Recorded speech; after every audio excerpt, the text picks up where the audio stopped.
Earlier this week, 4 toddlers were attacked in a French town called Annecy. This is where it is located in the French Alps. It's a quiet town, home to around 135,000 people. The children were playing by a lake when a man armed with a knife attacked them.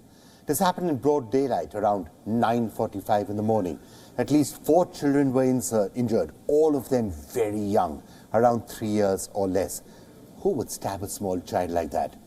At least one child was in a stroller. Why would someone attack children? The attacker is a 31-year-old Syrian asylum-seeker.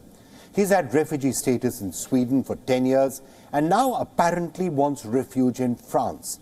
The police did manage to overpower and arrest him, but by then he'd already hurt those innocent people. Former Liverpool player Anthony Letalek was one of the eyewitnesses. He was running on the lakeshore when he heard people screaming, "Run, run." The footballer says that at one point, the attacker was also coming for him.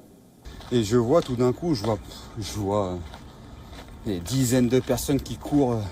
All of a sudden, a lady says, "Run, run." There is a guy who is stabbing everyone all along the lake. He stabs some children. "Run, run." And I'm a bit surprised and I keep going and I see the guy who indeed is coming in front of me.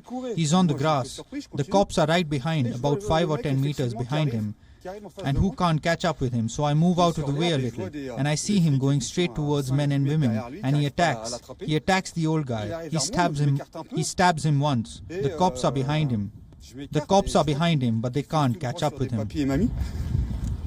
Et là, il attaque le papy. The footballer claims the cops were delayed in responding to the attack. The French President Emmanuel Macron has called the attack an act of absolute cowardice.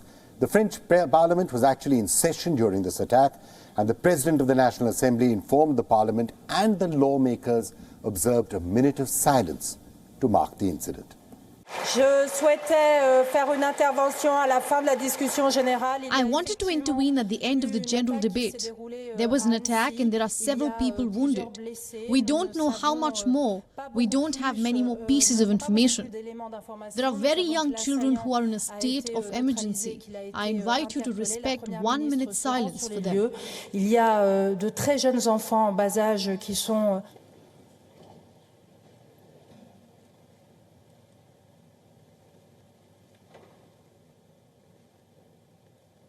Now here's the big question.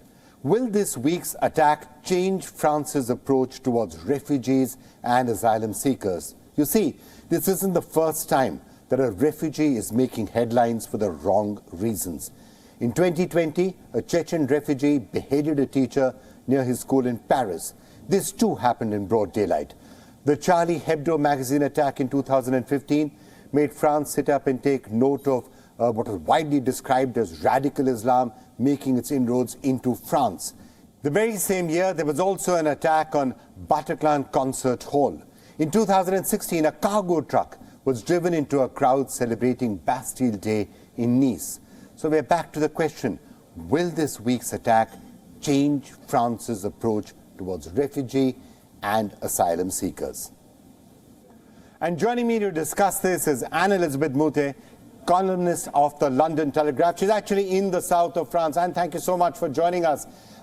This absolutely horrific and horrendous attack by this asylum seeker on little children. What sort of an impact do you think it's going to have on France? On the entire question, it's a very contentious question of refugees and asylum seekers and how they should be treated. It is indeed, it's quite terrifying. It's also very atypical. It never happened in a sort of small resort before. It did happen in Nice a few Bastille days past, but that's a large city with problematic areas. But what we know of this man is that he's a Christian. He's a Syrian. He was admitted to asylum in Sweden. He was perfectly legal by any process that's now being sort of reshaped in Brussels. He would still have been admitted. Syria is one of the countries that are at war and people, especially Christians, flee it. It's too often people say about terrorist attacks that these terrorist attacks are by madmen, even though the madmen have an ideology. In this one, it is entirely possible that this is really a madman. But we saw all the footage from those, camera phones, and that is truly terrifying. All right, Anne, thank you so much for joining us. Thank you. Thank you. Lovely talking to you.